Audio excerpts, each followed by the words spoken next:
بسم اللہ الرحمن الرحیم۔ السلام علیکم ورحمۃ اللہ وبرکاتہ۔ ابو رافع عبداللہ بن ابی العقیق کا قتل کیسے ہوا اور یہ کون شخص تھا؟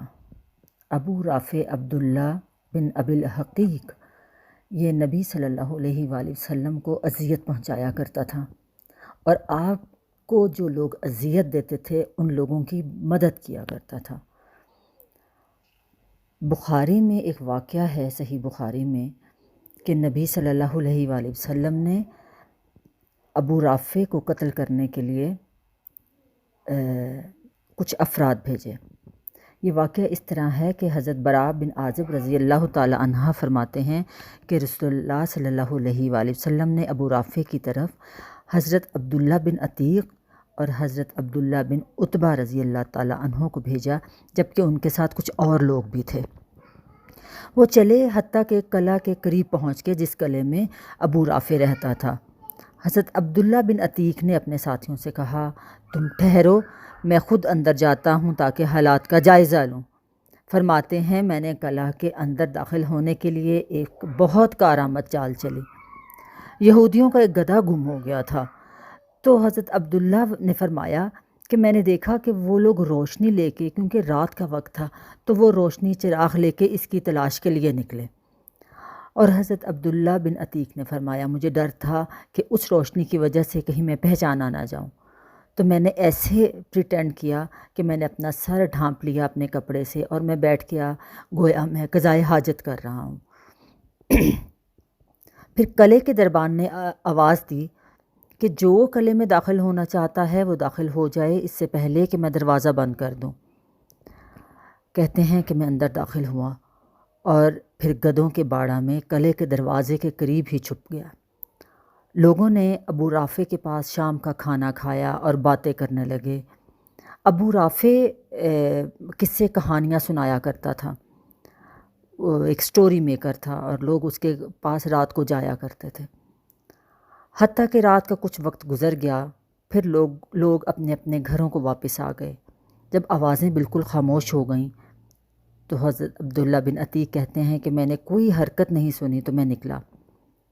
میں نے دربان کو دیکھا جہاں اس نے ایک طاق میں قلعہ کی چابی رکھی ہوئی تھی۔ میں نے قلعہ کی چابی اٹھا لی اور اس کے ساتھ میں نے دروازہ کھولا۔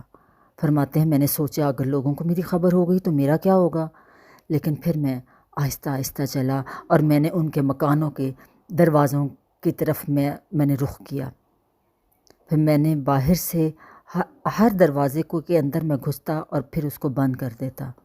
پھر میں نے دیکھا کہ ابو رافع جس کمرے میں سو رہا ہے وہ اوپر والی منزل پر ہے، تو جیسے میں جس دروازے سے داخل ہوتا وہ دروازہ بند کر دیتا کہ اگر کسی کو میرے آنے کی خبر پہنچ بھی جاتی ہے تو میرے تک پہنچنے سے پہلے میں ابو رافع کا کام تمام کر دوں گا۔ کہتے ہیں جیسے میں نے سیڑھی کے ذریعے ابو رافع کی طرف میں چڑھ گیا تو میں نے دیکھا کہ کمرہ بالکل تاریک تھا، اس کا چراغ بالکل بجھ گیا ہوا تھا، اور مجھے نہیں معلوم تھا اتنے اندھیرے میں کہ ابو رافع کہاں ہیں۔ تو میں نے آواز دی، اے ابو رافع؟ اس نے کہا کون ہے؟ عبداللہ کہتے ہیں کہ میں نے اس کی آواز کی طرف میں نے رخ کیا اور میں نے ایک ضرب لگائی، وہ چلایا۔ میری اس ضرب نے مجھے کچھ فائدہ نہ دیا، مطلب اس کو تلوار نہیں لگی۔ کہتے ہیں پھر میں آیا گویا میں اس کی مدد کرنا چاہتا ہوں، میں نے اپنی آواز کو چینج کیا۔ تو میں نے پوچھا ابو رافع تمہیں کیا ہوا؟ اور میں نے اپنی آواز بدلی ہوئی تھی۔ تو اس نے کہا کہ کوئی شخص میرے پاس آیا ہے اور مجھے تلوار کے ساتھ مارنا چاہتا ہے۔ عبداللہ نے کہا اس آواز کی طرف پھر میں لپکا اور پھر میں نے ایک تلوار چلائی۔ وہ چیخا اور اس کے اہل و عیال اٹھ پڑے، لیکن اس سے بھی مجھے کوئی فائدہ نہ ہوا کیونکہ وہ تلوار ابھی بھی اس کو نہ لگی۔ عبداللہ پھر کہتے ہیں میں نے کہا اور پھر میں نے اپنی آواز کو ایک مدد کرنے والے آواز کی طرح تبدیل کیا۔ پھر میں نے اس کو پوچھا کہ کیا ہوا؟ وہ پیٹھ کے بل لیٹا ہوا تھا، تو وہ پھر چیخا۔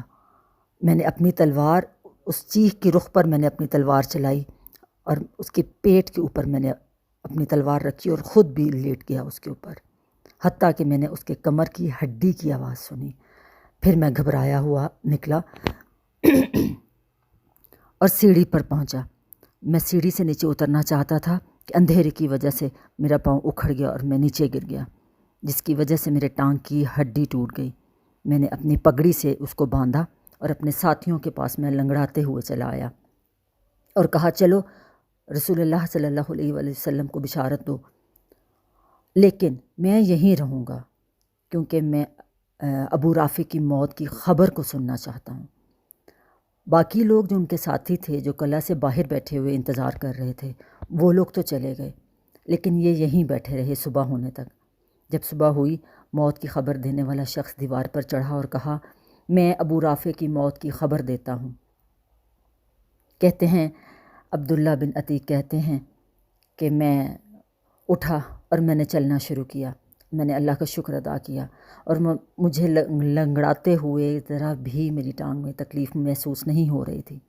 لنگڑاتے لکڑاتے میں اپنے ساتھیوں کے ساتھ مل گیا، جبکہ ابھی وہ نبی صلی اللہ علیہ وآلہ وسلم کے پاس بھی نہیں پہنچے تھے، اور ہم نے آپ صلی اللہ علیہ وآلہ وسلم کو ابو رافع کے قتل کی خوشخبری دی۔